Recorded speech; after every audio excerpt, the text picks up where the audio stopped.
दुख में सुख। अलका सोनी जी का ये आर्टिकल है। इसमें ये लिखती हैं कि सुख और दुख जिंदगी के खेल हैं। इन्हें खेल की तरह खेलते हुए चलना चाहिए, क्योंकि जब तक जीवन है ये तो आएंगे ही और हमें मांझने, हमें जीवन के नए अनुभवों से समृद्ध करने, ताकि हम अपने अंतिम लक्ष्य तक बेहतर होकर पहुंचे। इसलिए अगर तकलीफों को नजरअंदाज न किया जाए तो यहाँ जीना मुश्किल हो जाता है। दुख अपने प्रत्यक्ष रूप में जितना बड़ा दिखाई देता है, अंदर में वह उतना ही खोखला और कमजोर होता है।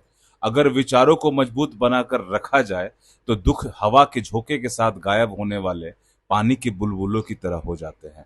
दुख हमारे लिए बड़ा होगा और हम पर हावी हो जाए, इस यह इस बात पर निर्भर करता है कि हमने सुख के कारणों पर कितना गौर किया है।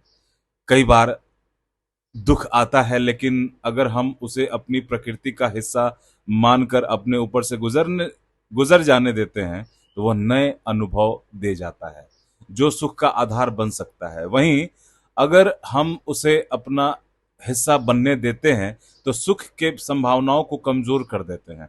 मगर सवाल है कि अगर किन्हीं वजहों से दुख एक चुनौती बनकर सामने खड़ा हो ही जाए तो उस परिस्थितियों में क्या करना चाहिए। इस प्रश्न का उत्तर अगर हमारे पास है तो फिर दुख हमारा कुछ नहीं बिगाड़ सकता। सच यह है कि जब तक इससे भागने की कोशिश जारी रहेगी, यह हमें और ज्यादा उकसाता और घेरता रहेगा। तकलीफ के दौर में रोने, सिर पीटने या डर के बजाय अपने आप पर, अपने कर्मों पर विश्वास रखने की जरूरत है। मगर होता यह है कि जब हम पर किसी वजह से दुख का पहाड़ टूटता है तो हम उसके कारणों और उससे निकलने के उपायों पर विचार करने के बजाय उसके सामने समर्पण कर देते हैं और अपने आप पर भरोसा भी खो देते हैं। हर दुख का एक कारण होता है। हम इस दुनिया में रहते हैं तो अपने आसपास की तमाम गतिविधियों में कभी ऐसा हो भी सकता है कि किसी का असर हम पर पड़े और उसका परिणाम हमें भी भुगतना पड़े। यह सकारात्मक हो सकता है और नकारात्मक भी। सकारात्मक असर होता है तब हम आमतौर पर सहज रहकर उसे आनंदित होते हुए अपना वक्त गुजार देते हैं, लेकिन नकारात्मक परिस्थितियों में खुद में डूब जाते हैं और कई बार खुद को खोते चले जाते हैं। जबकि दुख की जगह वही है जहां दुख में डूबे रहने की मानसिकता है।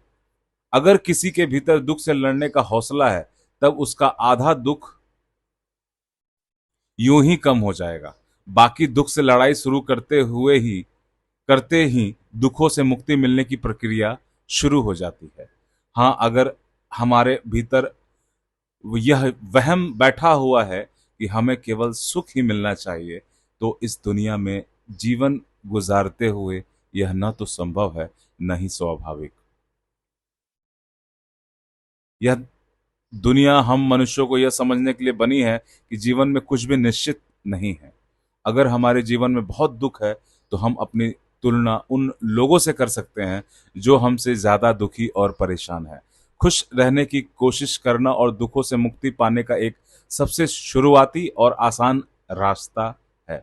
दुख के जाल में हम अकेले नहीं होते हैं। यह सच है कि दुख और आपदाएं इंसान की जिंदगी के साथ जुड़ी हुई ऐसी अप्रासंगिक घटनाएं हैं जो क्षति पहुंचाकर मनुष्य को विचलित कर देती है।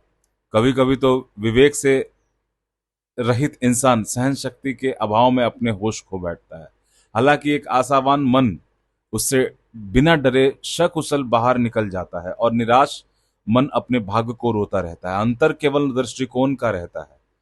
यह ठीक है कि हम अपनी परिस्थितियों और घटनाओं को नहीं बदल सकते, लेकिन दृष्टिकोण बदलना तो हमारे हाथ में है ही।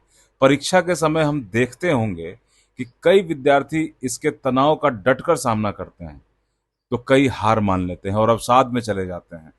कई तो नंबर कम आने पर अपनी जान तक दे देते हैं या इसकी कोशिश करते हैं, बिना यह सोचे कि यह तो जिंदगी का बहुत छोटा सा पड़ाव है, आगे पूरा जीवन पड़ा है।